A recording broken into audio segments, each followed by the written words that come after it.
تو اللہ رب العزت نے جاہلیت کے اس تصور کو دور کیا کہ اللہ ہم سے لا تعلق ہو چکا ہے. وہ ہم سے لا تعلق نہیں ہوا، وہ اس نے ہمیں پیدا کر کے ایسے نہیں چھوڑ دیا، بلکہ وہ ہمارے ساتھ ہے، ہر حال میں ساتھ ہے، ہر جگہ ساتھ ہے، وہ جہاں کہیں بھی ہم ہیں ہمارے ساتھ ہے. دوسری بڑی وجہ جس کی وجہ سے لوگ اللہ رب العزت سے مانگنے سے محروم تھے، وہ ان کا ایک غلط عقیدہ تھا کہ نفع اور نقصان کا مالک اللہ کے سوا اور بھی ہے کوئی. وہ یہ سمجھتے تھے کہ جو ہم نے اپنے آپ بت بنا رکھے ہیں یہ ہمارے نفع کا، ہمارے نقصان کے مالک ہیں. ان کے پاس بھی خیر ہے، کسی کے پاس شر ہے، یہ شر کو ٹال سکتے ہیں، یہ مصیبت کو ہٹا سکتے ہیں، یہ بیماری کو دور کر سکتے ہیں. ان کا یہ عقیدہ تھا.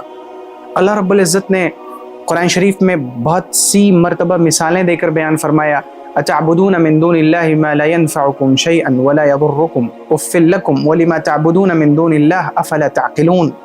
انہیں انسان کو اللہ نے عقل کا واسطہ دے کر غور کرنے کی دعوت دی کہ تم جن چیزوں کی عبادت کرتے ہو اللہ کو چھوڑ کر، ذرا تم غور کرو کہ واقعی میں یہ نفع اور نقصان کے مالک ہیں. کیا یہ خود اپنا کام کر سکتے ہیں؟ کیا ان کے اندر یہ طاقت ہے کہ وہ تمہاری بیماری کو تم سے ہٹا دیں، تمہاری مصیبت کو تم سے ٹال دیں، تمہارے بگڑے ہوئے کام کو سلجھا دیں؟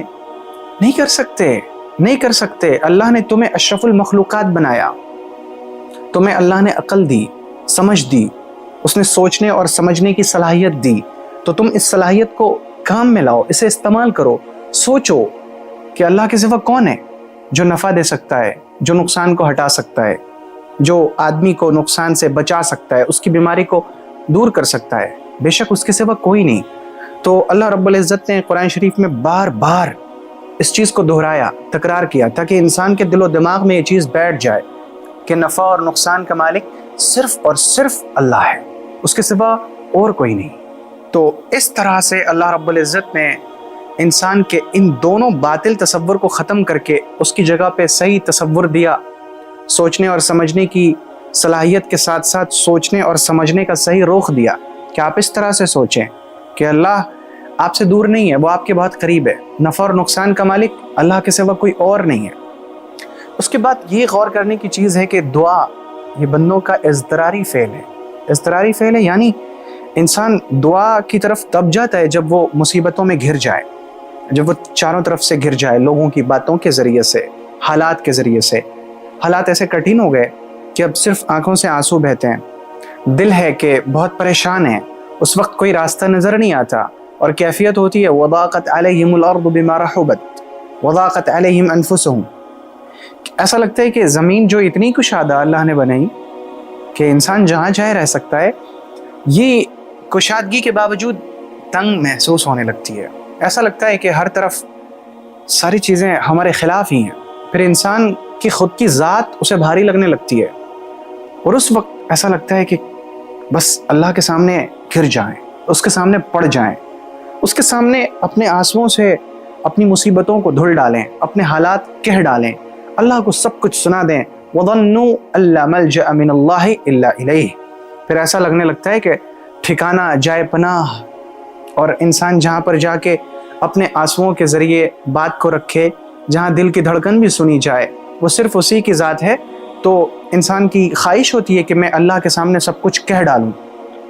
تو یہ دعا جو بندوں کا ایک اضطراری فعل ہے کہ مجبوری کی حالت میں بندہ دعا کی طرف جاتا ہے، جب اس کی کشتی ڈوبنے لگتی ہے، جب اسے موت سامنے نظر آنے لگتی ہے، جب حالات کا شکنجہ اسے مضبوطی کے ساتھ جکڑ لیتا ہے، تو وہ دعا کی طرف دوڑتا ہے، یعنی دعا کے ذریعے اللہ تک پہنچتا ہے.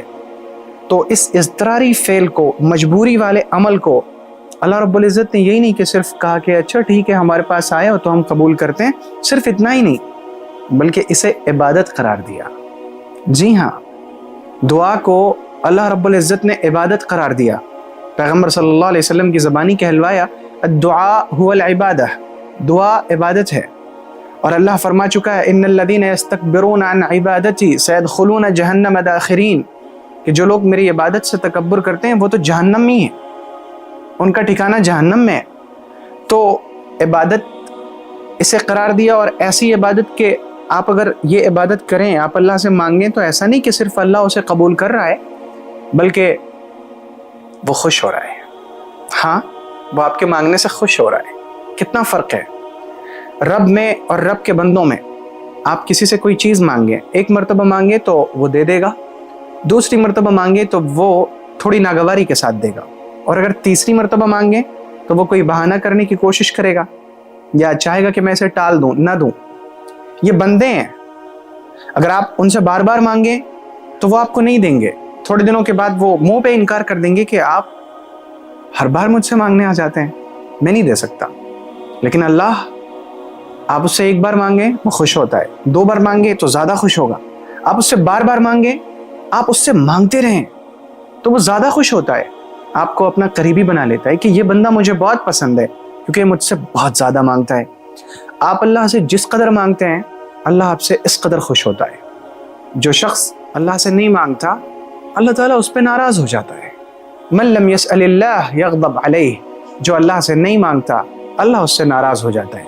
تو یہ جو دعا مانگنا, اس کے سامنے گڑ گڑانا, جھکنا, اس کے سامنے اپنے دکھڑے کہنا, اپنی مصیبت سنانا, اس سے تضرع کے ساتھ, الحاح کے ساتھ, آہوزاری کے ساتھ ساری چیزیں اپنی حل کروانا, اس وکیل کو پکارنا, اس حفیظ کو پکارنا, اس مومن کو پکارنا, امن دینے والے کو, اس کریم کو پکارنا جو نااہلوں کو بھی دے, اس مالک کو پکارنا جس کے ہم بندے اور غلام ہیں, جس کے ہم محتاج ہیں. جو ایک مجبوری والا عمل تھا اللہ رب العزت نے اسے ایک عبادت قرار دیا. یہ اسلام کا ہم پر بہت بڑا احسان ہے کہ اس نے ہمارے ایک مجبوری والے عمل کو عبادت قرار دیا.